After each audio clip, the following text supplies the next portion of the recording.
de escrita fiscal, né, antes da gente entender realmente quais são todos os passos para se poder atuar dentro da escrita fiscal, dentro da contabilidade, dentro dos escritórios contábeis, dentro das empresas, é muito importante que a gente entenda o porquê que existe a escrita fiscal, né? Da onde se origina ali a questão de tributos, impostos, e por que é muito importante para as empresas estarem sempre cientes da questão tributária e da questão da tributação. Por isso, dentro desse curso de escrita fiscal, eu trouxe essa aula sobre um pouco sobre direito tributário, um pouco sobre a introdução de direito tributário, para que você entenda qual que é a diferença entre impostos e taxas, né? Por que a gente precisa, qual que é a importância dos impostos e taxas para a nação e por que a gente tem que fazer essa arrecadação, bem como outros também conceitos e outras coisas bem básicas aí. Possa entender e começar já a raciocinar um pouco sobre a questão tributária dentro do Brasil. Primeira questão, o que é direito tributário? O direito tributário ele é a área do direito responsável por determinar e fiscalizar a arrecadação de tributos, como taxas e impostos. Também chamado de direito fiscal, o segmento tem como principal papel o combate de possíveis abusos por parte do fisco, no caso do governo, e o controle de pagamentos dos contribuintes. Então o que acontece? O governo ele cobra tributos das pessoas, dos contribuintes, seja empresas ou pessoas físicas, e ele tem que seguir uma determinada legislação, ele tem que seguir uma determinada súmula publicada pelos magistérios dentro do governo, pela quem pode, a legislação pelos senadores, vereadores e tudo mais, quem faz aí as políticas para o país, para as cidades e para os estados. Então o governo ele trabalha daquela forma, ele tem que cobrar, mas ele não pode cobrar demasiado ou às vezes cobrar menos, ele tem que seguir o que está estabelecido em lei. E dessa forma o direito tributário ele vai trabalhar nisso, entre o que está na lei versus como que está a cobrança. E nesse ponto pode-se ser pegos contribuintes fazendo coisas erradas, ou seja, não pagando os impostos da maneira correta, não pagando os tributos da maneira correta, ou o governo taxando de maneira errônea também. Das duas formas erros podem acontecer e o papel do tributário, o papel do direito tributário é estar nessa ponte entendendo e fiscalizando o que está acontecendo de prejudicial dentro da parte de trâmite entre tributo empresa, tributo governo.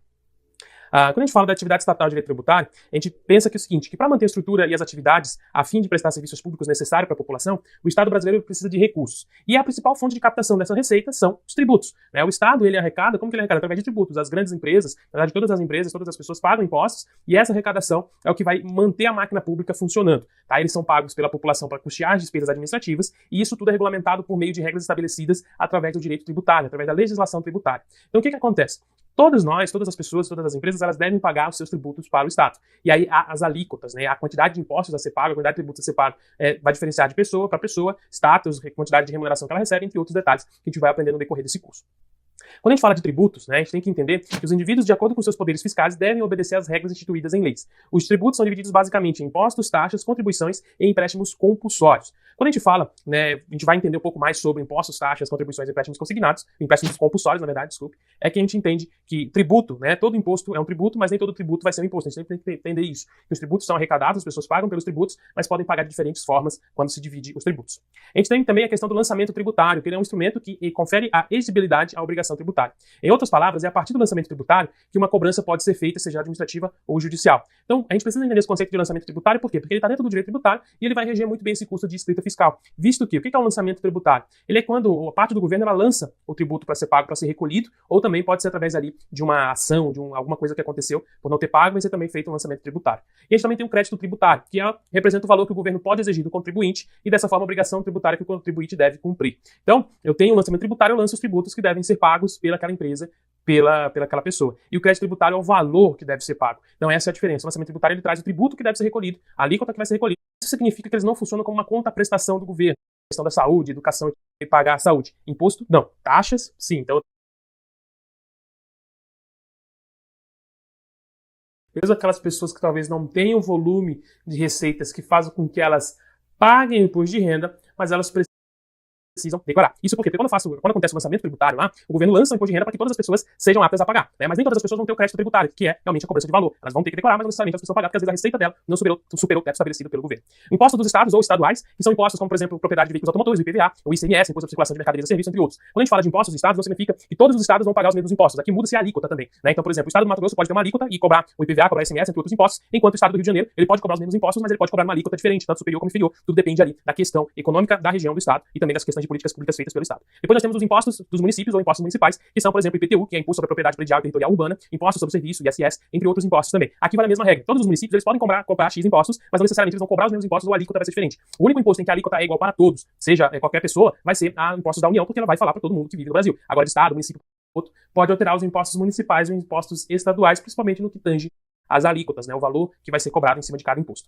E aí nós temos as taxas. Aqui, diferentemente dos impostos, as taxas elas são cobradas como contraprestação. Nesse caso, o contribuinte, a pessoa cidadã, realiza o pagamento mediante o serviço prestado pelo governo. Mas isso não quer dizer que o cidadão usufruiu desse serviço, mas ele tem disponibilidade, como por exemplo o SUS, educação, escolas e tudo mais. Nem sempre eu vou estar utilizando o SUS, né? Nem sempre eu vou estar lá utilizando o serviço do SUS, mas eu pago dentro das minhas taxas aquilo lá para que outras pessoas também utilizem, porque o governo faz aquela equiparação, ele igualiza todas as contribuintes, né? Então ele vai igualitar, então você vai pagar, você pode usar ou não, mas você está também contribuindo para que outra pessoa com menos desfavorecida tenha um desfavorecimento econômico, ela possa utilizar o serviço também. A taxa é cobrada pelo uso potencial, ou seja, quando o serviço está à disposição para ser utilizado. Isso serve, por exemplo, para o serviço de coleta de lixo, né, trabalho da polícia, SUS, etc., segurança pública, que é utilizado dessa forma.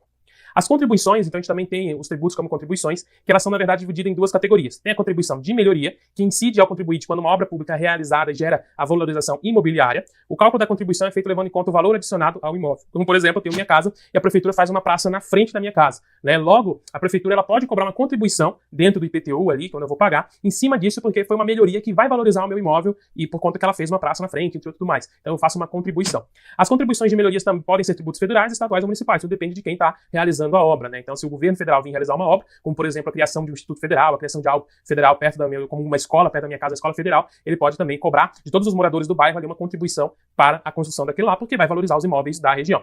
Já a outra categoria, chamada apenas de contribuições, se refere a cobranças feitas para custear gastos em específico. Dois exemplos bastante conhecidos são a Previdência Social e a contribuição sindical. Vale dizer ainda que as contribuições podem ser sociais, de intervenção de domínio econômico e de interesse de categorias profissionais ou econômicas. Por que chamam de contribuições, né? Porque essa contribuição ela vai agregar valor para mim. Como, por exemplo, a contribuição da Previdência Social. Eu contribuo para a Previdência Social e eu contribuindo, isso gera valor para mim, que eu posso me aposentar depois, utilizando daquele valor que foi contribuído ali, ou do contribuinte sindical também, porque o sindicato pode me ajudar. Diferente do imposto ou de uma taxa, que ela vai ser colocada, eu tenho que pagar, eu posso utilizar ou não, a contribuição já coloca que aquilo está me beneficiando dentro de um valor realmente econômico, né? Urgentes que acontecem quando o país não tem receita disponível para arcar com os gastos. É importante lembrar ainda que a proposta do empréstimo compulsório está relacionada ao fato que a União deve restituir todos os valores de graça que é feito em uma empresa. O profissional de escrita fiscal é aquele que conhece os nuances da legislação tributária no país, bem também questão total sobre tributos, impostos, taxas, outros regimes, arrecadações e tudo mais. E nessa aula eu trouxe para ti um pouco sobre regime de tributação, como que se enquadra as empresas no regime de tributação, o que é regime de tributação e vários conceitos práticos que você vai aplicar dentro da sua profissão como escrita fiscal, como escrituário fiscal. O regime de tributação, ele é um sistema que estabelece a cobrança de impostos de cada CNPJ,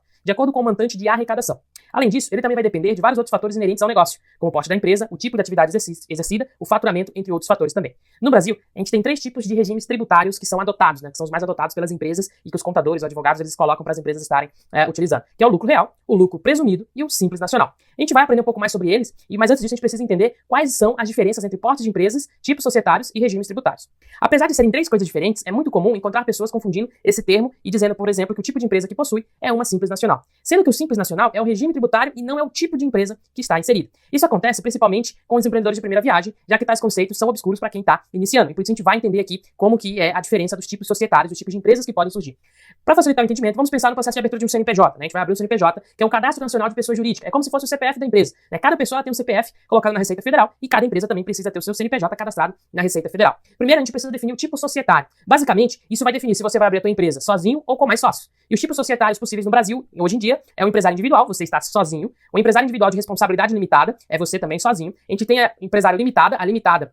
Eu tenho sócios, eu posso estar enquadrando sócios dentro da minha empresa. E por que é limitada? Porque é uma quantidade limitada de sócios. São 2 sócios, 4 sócios, 5 sócios. Não importa a quantidade, mas eu só tenho aqui. Eu não vou ter mais sócios na frente, eu não tenho capital aberto para que sócios entrem no decorrer do tempo. Eu tenho uma empresa limitada. E eu tenho também o tipo societário de sociedade anônima. Sociedade anônima são para empresas que abrem capital na Bolsa de Valores, por exemplo, ou outras empresas que ela tem um quadro societário tão grande que eu não conheço todos os sócios. Eu começo a vender partes societárias da minha empresa para poder aumentar capital, para poder ter maior fluxo de receita empresas, os portes mais indicados são o microempreendedor individual, que é aquela pessoa, né, eu sou empresário individual, tenho um pequeno faturamento, não supera 80 mil reais de faturamento anual, então eu tenho um faturamento ali na casa dos 6 mil, 7 mil reais mensais, então eu não preciso abrir uma sociedade limitada, não preciso abrir uma sociedade anônima. Eu sou empresário individual, eu vou abrir um microempreendedor individual. Eu posso também abrir uma microempresa, né, uma ME, que aí eu posso enquadrar já pessoas no quadro societário, não preciso ser sozinho. O MEI, ele é só para o individual, ele é só um empresário individual, pode ser MEI, por isso que já fala microempreendedor individual. Quando a gente vai para o ME, que é a microempresa, eu posso ter outras pessoas junto comigo ali na minha empresa, e também eu posso ter uma empresa de pequeno porte, né, uma EPP, que também eu vou ter um quadro societário, uma empresa que fatura pouco, mas que ela tem ali outras pessoas que abriram junto comigo, compraram a ideia e estão dentro do meu quadro societário.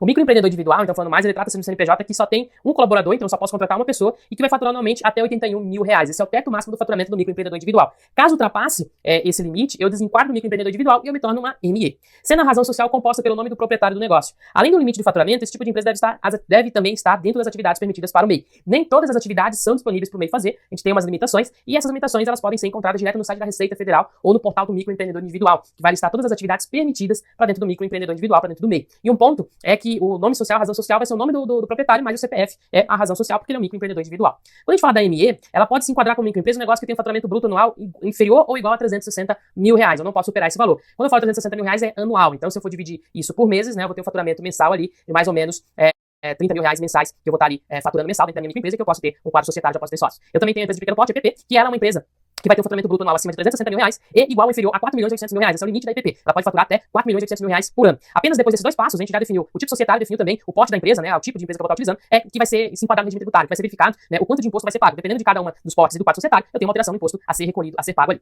Quais são então os principais tipos de impostos pagos pela empresa, né? Que tipo de impostos nós vamos pagar para a gente poder ter nossa empresa aberta? Para a empresa iniciar as atividades e emitir as notas fiscais, é muito importante a gente entenda aí quais são os impostos pagos para que a gente mantenha a regularidade fiscal. O funcionário da escrita fiscal, o profissional da escrita fiscal, ele sabe muito bem quais são os impostos que vão ser pagos em cada tipo de regime tributário, em cada enquadramento tributário da organização, para que assim ele consiga dar mais gestão para o empresário, porque às vezes o empresário não vai conhecer, não vai saber quais impostos ele vai ter que pagar. Então, o profissional da escrita fiscal ele vai direcionar os impostos, vai direcionar as guias de pagamento. Entre os principais tributos cobrados atualmente dentro do Brasil para as empresas são o Imposto de Renda sobre Pessoa Jurídica, o CSLL, PIS, PASEP, COFINS, ICMS, ISS, IPI e o CPP. São diversos impostos que vão estar sendo introduzidos ali para a empresa pagar. Mas vamos destacar aqui os impostos como, por exemplo, o Imposto de Renda de Pessoa Jurídica, o IRPJ.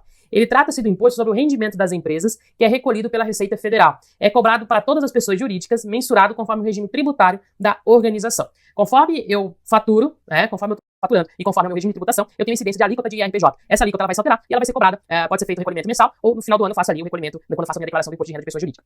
Eu tenho a contribuição social sobre o lucro líquido, que é o CLL, que representa uma contribuição social e acompanha o sistema tributário estabelecido pelo recolhimento do IRPJ. A taxa é de 9% para as empresas, com exceção das instituições financeiras, de seguro privado e de capitalização, aonde essa alíquota ela vai chegar aos 15%. Para as empresas que são participantes do Simples Nacional e que exercem uma atividade de comércio e na indústria, a taxa vai ser semelhante ao IRPJ e pode chegar a 0,79%. Para prestadores de serviço e 2,53% para as que estão inseridas nas determinações do anexo 4 lá do IRPJ, lá do CLL. Então o que acontece? O CLL é a contribuição, né? Eu contribuo para a sociedade, porque eu tenho uma empresa grande, né? Eu tenho uma empresa que fatura, e essa empresa, ela usufrui da sociedade para ter mão de obra, para poder ter comércio, para poder ter consumo. Então, dessa forma, faz sentido que a contribuição, ela aconteça sobre o lucro líquido. Então, o que acontece? É feito todo o DRE da empresa, todo o controle faturado, e é visto lá qual foi o lucro que a empresa teve ali naquele período no regime mensal, anual, e é feito, então, a contribuição social sobre aquilo, seguindo as porcentagens das alíquotas que eu passei aqui. Nós temos também o Programa de Integração Social e o Programa de Formação do Patrimônio do Servidor Público, que é o PIS/PASEP, que é uma contribuição federal de caráter social que tem o objetivo de arrecadar a verba necessária para o pagamento de abono, seguro-desemprego e participação na receita dos órgãos e entidades. As pessoas jurídicas de direito privado são os contribuintes e o montante incidirá sobre o faturamento mensal da organização, podendo a alíquota variar entre 0,65% e 1,65%, dependendo do regime e dependendo do faturamento também. Essa ideia de contribuir com o PIS/PASEP, ela vem contribuir para criar uma bolsa, né, criar um fundo que ajude o trabalhador, caso aconteça, né, ele seja mandado embora, ele seja desligado da empresa, ele tem o seguro-desemprego que vai ser pago pelo fundo do PIS/PASEP. Então, mensalmente, as empresas fazem a contribuição ali, faz a arrecadação, faz o pagamento, isso entra para o fundo e é utilizado para a hora que o colaborador precisa. Nós temos o CONFINS, que é a contribuição para o financiamento da Seguridade Social, que também é uma contribuição federal que incide sobre o que a organização vai estar faturando, com o objetivo de financiar a Seguridade Social. As pequenas e microempresas que escolhem pelo regime do Simples Nacional estão isentas do pagamento dessa contribuição. Por isso que é importante, como escriturário fiscal, como contador, como profissional de escrita fiscal, eu entender os impostos, entender a questão de regime tributário, entender tipos de empresas para que eu possa sempre pensar qual que é a melhor alternativa para reduzir a quantidade de impostos pagos. Porque, como tu pode ver, se eu tenho uma microempresa, uma pequena empresa que está dentro do Simples, não é necessário pagar o COFINS, né? Se eu não estou no Simples Nacional, terei que pagar COFINS e dessa forma eu vou pagar mais imposto sobre o que eu estou faturando ali. Então é muito importante entender o contexto do que a empresa está, qual o regime de tributação, para que eu possa estar sempre orientando a melhor estratégia para reduzir impostos. E nós temos o ICMS, que é o Imposto sobre Circulação de Mercadorias e Prestação de Serviços. O ICMS é um imposto de competência dos estados, então não é a federação, não é a União que vai estar regulamentando, são os estados, e esse imposto ele se incide sobre as operações relativas à circulação de mercadorias e algumas prestações de serviço. Dessa forma, as empresas que realizam transações comerciais e que têm uma operação de circulação de mercadorias, bem como exercem atividades de transportes interestaduais ou intermunicipais e comunicação, estarão submetidas à incidência do ICMS. A alíquota vai variar de cada estado por se tratar de imposto estadual. Então a gente tem estados onde o ICMS é mais caro do que outros, porque cada estado vai estar regendo sua própria alíquota de ICMS. Então não é a União que regulamenta, mas sim os estados, e aí cada estado trabalha da sua forma, então as empresas vão pagar ali o imposto sobre essa prestação de serviço sobre o comércio, de acordo com a alíquota do estado onde ela está inserida. Aqui também vale o ponto do porquê é importante entender isso, porque muitas vezes eu também tenho que pensar na questão tributária e logística, né? Qual que é o caminho que a mercadoria vai fazer, por quais estados ela vai passar, porque dependendo de cada estado que ela dá entrada, eu acabo pagando mais imposto ou pagando menos impostos. Então eu consigo saber ali qual o melhor caminho, qual o melhor trajeto que a mercadoria vai fazer até que ela chegue para que eu possa colocar ela para ser vendida dentro do consumidor final. O imposto sobre serviço, ISS, ele é um imposto municipal, um tributo municipal, que incide sobre a prestação de serviço. Assim, as empresas que prestam serviço de qualquer natureza devem realizar essa contribuição. A alíquota do ISS, vamos falar sobre os regimes de tributação. O primeiro regime de tributação, que é o lucro presumido, ele é uma forma de tributação simplificada para estabelecer a base de cálculo do imposto de renda da pessoa jurídica, né, o IRPJ, e o CSLL, né, das empresas. Para os dois impostos, as alíquotas podem variar conforme a atividade exercida, sendo de 8% para as atividades que envolvam a indústria e o comércio e de 32% nos casos de prestação de serviço. O lucro presumido pode ser a escolha de empresas que faturam até 78 milhões de reais por ano, além de também ser indicado para aquelas com lucro elevado, que não apresentam obrigatoriedade de se enquadrar no lucro real. Dentro do lucro presumido, eu pego empresas que podem ter um alto faturamento e vão presumir o lucro que elas vão ter ali. Então, dentro da parte fiscal, eu vou escolher isso para que eu possa talvez economizar um pouco nos impostos. Quando a gente vai para o lucro real, Eu também, a finalidade do lucro real é igual ao do presumido, que é mensurar o imposto de renda da pessoa jurídica e a contribuição social sobre o lucro líquido. Porém, ele incide sobre esses regimes alíquotas de 15% e 9%, respectivamente de arrendamento. O Simples Nacional é um regime tributário que foi instituído pela Lei Complementar 123 de 2006, com a finalidade de simplificar o pagamento de títulos. Eu vou aumentar também, vou mudar o regime de tributação. Mas o importante entender aqui, que você precisa entender, é que para cada tipo de regime de tributação, eu tenho que analisar o tipo societário da empresa e o porte da empresa, além do faturamento também, para que eu possa fazer um enquadramento tributário perfeito e assim a empresa tem economia na hora de tributar, ela vai conseguir pagar menos e ela não vai ter problemas fiscais.